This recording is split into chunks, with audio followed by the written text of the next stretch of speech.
Last night, something happened that shook me right down to my old bones. My 75-year-old neighbor, Henry, died in his sleep. Now I know what you're thinking. Well, Charles, he was 75.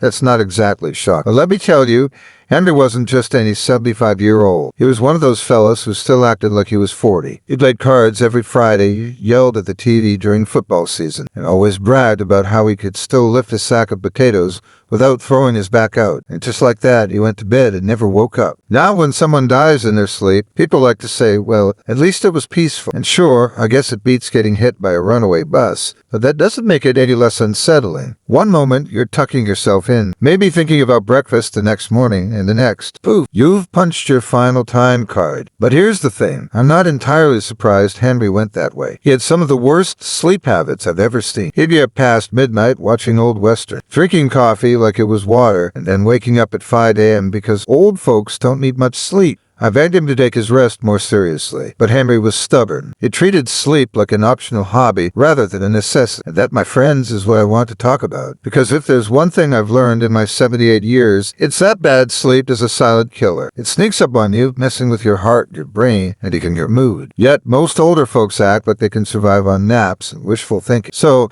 in memory of Henry, I'm going to share everything I've learned about good sleep habits for us oldies, as my grandkids so rudely call me. And don't worry, I promise to keep it interesting so you don't fall asleep while reading about sleep. Lesson 1. You can't sleep like you're 20 anymore. Remember the good old days when you could stay up until 2 a.m., wake up at 6 a.m., and still function like a normal human being. Yeah, those days are long gone. When you're young, you can treat sleep like an afterthought, something to squeeze in between parties, work, and whatever else you were up. But once you get a certain age, sleep stops being optional. It becomes one of the most important things keeping you alive. Henry, he never adjusted. That man was still staying up past midnight, glued to the TV, watching late-night talk shows, like he had to personally keep them on the air. Then, at 5 a.m. sharp, he'd be up and about claiming, old folks don't need much sleep. He wore it like a badge of honor. Well, let me tell you, Henry was wrong. It probably cost him his life. Here's the truth. Older adults still need about 7 to 9 hours of sleep per night, just like younger folks. The difference? Our bodies become worse at getting that sleep. Our internal clocks shift, making us sleepy earlier in the evening and more likely to wake up before the sun. Our deep sleep cycles get shorter, meaning we don't get the same restorative rest we used to. And don't even get me started on how many times a night we have to get up to use the bathroom. The problem is, many older adults like Henry buy into the myth that we just don't need sleep anymore. They convince themselves they can function on 5 hours a night, or worse, rely on naps to make up for it. But poor sleep is a silent killer. It weakens the immune system, messes with memory, increases the risk of heart problems, and it even contributes to falls. Henry might have thought he was getting by just fine, but the truth is, bad sleep habits add up. One late night here, a restless night there, and before you know it, your body starts running on fumes. And when that happens, well, let's just say you don't want to find out the hard way. Lesson 2, the bedroom is for sleeping, not snacking. Now, I'll admit, I used to be guilty of this one. There's something about climbing into bed with a plate of crackers and a cup of warm milk that just feels cozy. It's like a bedtime ritual, a little treat before drifting off. But let me tell you, eating in bed is a one-way ticket to sleepless nights, acid reflux, and waking up at 3 a.m. regretting every bite. Henry, he was the king of midnight snacking. That man could put away food at all hours. I once caught him sitting up in bed with a full plate of nachos at 11 p.m. Nachos, not a light snack, not a little fruit or a biscuit. Nachos piled with cheese, jalapenos, and who knows what else. It helps me sleep, he said, munching away. Oh yeah, now he's permanently asleep, so I don't think that worked out too well. See, eating late at night is a terrible habit, especially for older folks. When you eat right before bed, your body is still working on digestion when it should be winding down. That's how you end up tossing and turning, feeling like a bloated mess, or waking up with heartburn that makes you think you're having a heart attack. And don't even get me started on acid reflux. One bad case of that, and you'll swear off bedtime snacking forever.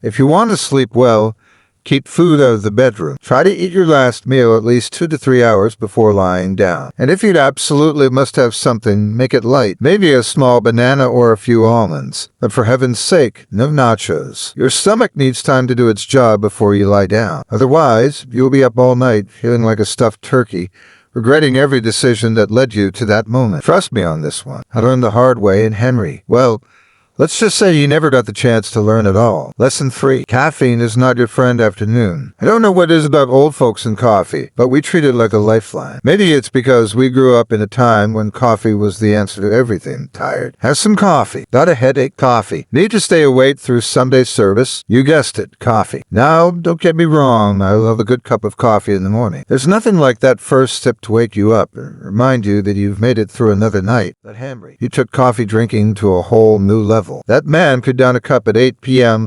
like it was a glass of water. It doesn't affect me, he'd say, waving off my concerns. Well, Henry, your heart might have disagreed. See, caffeine stays in your system for hours. Even if you don't feel jittery, it's still working behind the scenes, keeping your brain alert when it should be winding down. Studies say it can take anywhere from 6 to 10 hours for caffeine to fully leave your body. So, if you're sipping on coffee or tea in the evening, don't be surprised if you find yourself staring at the ceiling at 3 a.m., wondering why your brain won't shut up. And here's the kicker. Poor sleep makes you more tired the next day, so what do? You drink more coffee to stay awake, which then messes up your sleep again. It's a vicious cycle, and before you know it, you're running on fumes just like Henry was. If you want to sleep well, cut the caffeine early. Stick to morning coffee, and if you must have something warm in the evening, try Deca for herbal tea. But don't be like Henry, sitting up at night, sipping coffee and pretending it has no effect. Because sooner or later, your body will remind you who's in charge, and trust me, it won't be a gentle reminder. Lesson 4. Exercise, but not too close to bedtime. Henry used to laugh at me for doing my little stretching routine before bed. "Charles, you look like a yoga instructor for turtles," he'd say. Well, maybe I did, but guess who always fell asleep like a baby? Me. Meanwhile, Henry was up half the night tossing and turning, complaining that he just couldn't relax. See, exercise is one of the best things you can do for your sleep. But timing is everything. If you work out too close to bedtime, your body stays too energized to relax. Your heart rate stays up, your blood is pumping, and your brain is buzzing. All things that are terrible for getting good sleep. It's like revving up a car engine and then expecting it to cool down immediately. It just doesn't work like that. Now, I'm not saying you need to train for a marathon. Let's be honest, most of us are just trying to make it up the stairs without groaning. But some light movement during the day, like a nice walk, some gentle stretching, or even a bit of yard work, can do wonders for your sleep. It helps burn off extra energy, keeps your joints from getting too stiff, and even reduces stress, which is another big enemy of sleep. But here's the thing, timing is key. If you exercise too late in the evening, you might as well kiss a good night's sleep goodbye. Henry made this mistake all the time. He'd sit around all day, barely moving, then suddenly decide at 8 p.m. that he needed to get his steps in. So he'd take a brisk walk around the block, come back huffing and puffing, and then complain that he couldn't fall asleep. Well, of course not. His body was still in go mode, thinking it needed to keep going. The trick is to get your movement in earlier in the day. Morning or early afternoon exercise helps tire you out naturally by nighttime, so your body wants to sleep. And if you're like me and need a little stretching before bed, go for something gentle, slow stretches,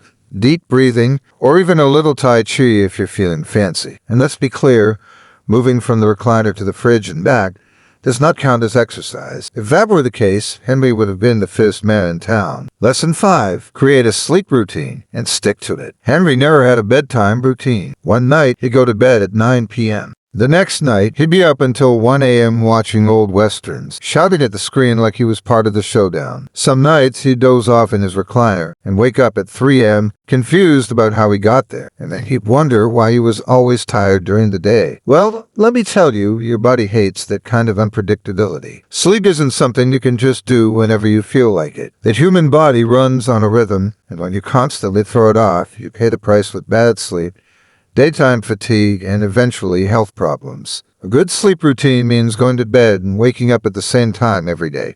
Yes, even on weekends. Yes, even when there's a good movie on.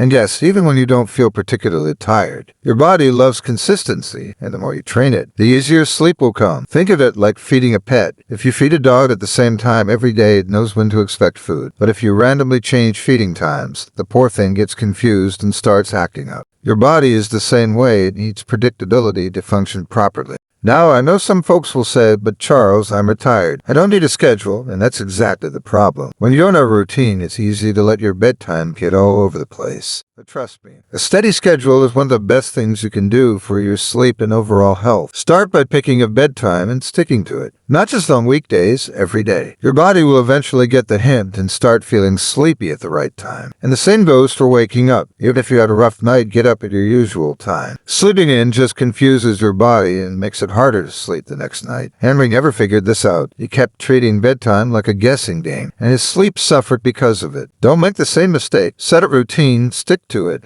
and let your body thank you with better rest and more energy during the day. Lesson 6. No more sleeping in front of the TV. Oh, Henry loved falling asleep with the TV on. I swear, that man knew more about late-night infomercials than he did about actual news. One time, he tried to convince me to buy some kind of miracle back brace he saw on TV at 2 a.m. Charles, he said, "This thing can fix all your back problems in just 2 weeks." I asked him if he even had back problems. He said no, but he figured it might come in handy one day. That was Henry for you. The problem with falling asleep with the TV on is that it messes with your brain. You might think you're drifting off peacefully to the sound of some old cowboy movie, but your body is getting mixed signals. The artificial light from the screen tricks your brain into thinking it's still daytime, which disrupts your production of melatonin, the hormone that tells your body it's time to sleep. Without enough melatonin, your sleep is lighter, more restless, and less restorative. Henry never believed me when I told him this. "I need the TV to fall asleep," he'd say. But here's the thing. Needing noise and needing a TV screen are two different things. Some people find comfort in background sound, but that doesn't mean they need flashing lights and commercials interrupting their sleep cycle. If you're one of those folks who needs background noise to sleep, do yourself a favor, turn off the TV and try something else. A fan, some white noise, or even a good old-fashioned radio on a low volume can do the trick without disrupting your melatonin levels. Now, I know breaking the TV habit isn't easy. Henry sure never managed to do it. But if you want better sleep, the kind that leaves you feeling refreshed instead of groggy, start by turning off that screen. Your body will thank you. Lesson 7. The midnight bathroom trips. Now, I know this one is unavoidable. When you're young, you can sleep through the night without a care in the world. You could drink a whole gallon of soda before bed and still wake up 8 hours later feeling fresh. But when you hit 70, your bladder decides that 3 a.m. is the perfect time for a bathroom adventure. And let me tell you, these nighttime bathroom trips are no joke. The first time you wake up, you think, all right, just a quick trip and back to bed. But then, an hour later, boom, you're up again. By the third trip, you start wondering if your bladder has a personal grudge against you. Henry always ignored this problem. He refused to drink less water before bed because he was convinced he'd dry up like a raisin. I told him, "Henry, you're not a grape. You'll be fine." But nope, that man kept drinking his evening tea and then wondered why he was up 3 times a night, stumbling to the bathroom like a zombie. Now, don't get me wrong, staying hydrated is important, but there's a time and place for everything, and guzzling down a big glass of water right before bed is just asking for trouble. The trick? Stop drinking fluids at least an hour before bedtime. Give your body a chance to process what you've already had during the day. And while we're on the subject, let's talk about something that Henry never did, preparing for those nighttime trips. If you know you're going to wake up and need to pee, at least make sure your path to the bathroom is safe. Henry never used nightlights because he thought they made the house looked like an airport runway. Well, one night he tripped over his cat on his way to the bathroom and nearly broke his hip. So do yourself a favor,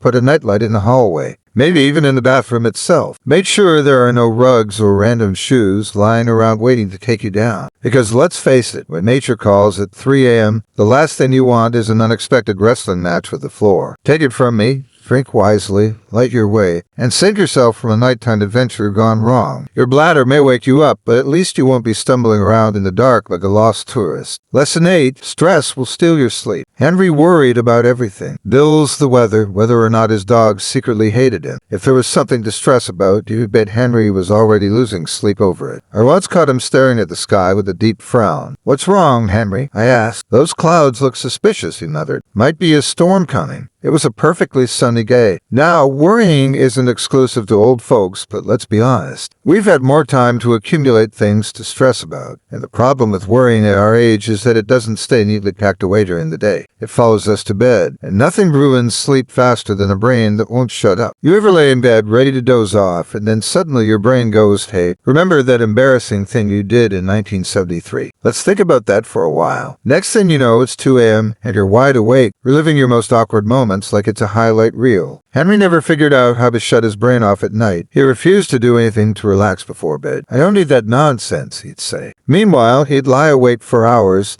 tossing and turning, wondering if he'd forgotten to pay the electric bill. He hadn't. The trick to good sleep: find ways to relax before bed. Read a book, listen to calm music, or if you're like me, spend a few minutes talking to your houseplants. Trust me, they're great listeners. Plus, they never interrupt you with their own problems. Final thoughts.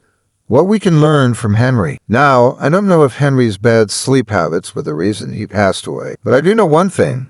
They didn't help. The man treated his body like it was still 25, ignoring all the warning signs that come with age. And when you don't give your body the rest it needs, you're asking for trouble. Sleep is one of the most important things for us old folks. It keeps our hearts healthy, our minds sharp, and our bodies strong. And yet, so many of us act like we don't need it. We stay up too late, drink too much coffee, and pretend we're invincible.